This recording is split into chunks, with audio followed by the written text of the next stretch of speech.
Ahojte, vítajte na mojom kanále, chcem vás tu privítať, ak ste tu noví. Takže na tomto kanále archetypy sa budeme zaoberať, samozrejme hlavne archetypmi. Budeme sa tu zaoberať znameniami, zverokruhu, eneagramom, MBTI typmi, to znamená 16 typmi osobností.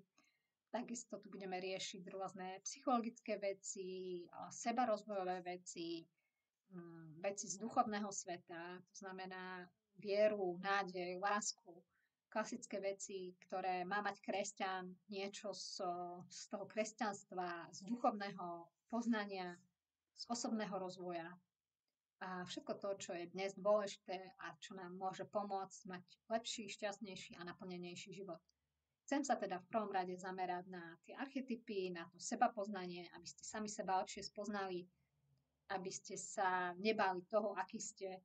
kto ste, kam idete, aby ste dôverovali tomu procesu, aby ste sa nehanbili za to, aký ste, pretože každý z nás je jedinečný, každý z nás má absolútne jedinečné talenty a jedinečné silné a slabé stránky, takže nebojte sa toho, verte sebe, verte mne, verte Bohu a spoločne pomalými krôčikmi budeme objavovať to, aký ste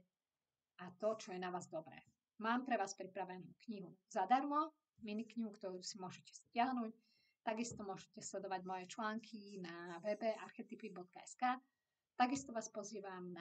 do mojej facebookovej skupiny, na moje webináre, ako ich práve teda budem organizovať a na osobné konzultácie, online konzultácie, kde môžeme si detálne rozoberať práve vás, váš dátum narodenia, to, aký ste vy archetyp, aký ste eneagram, aký ste MBTI typ a na čo by ste sa mohli hodiť a ako vlastne na sebe pracovať. S týmto všetkým vám je pomôcť, viem vás nasmerovať potom ďalej a vy už budete vedieť naozaj konkrétne kroky, čo máte robiť, ako máte robiť a s kým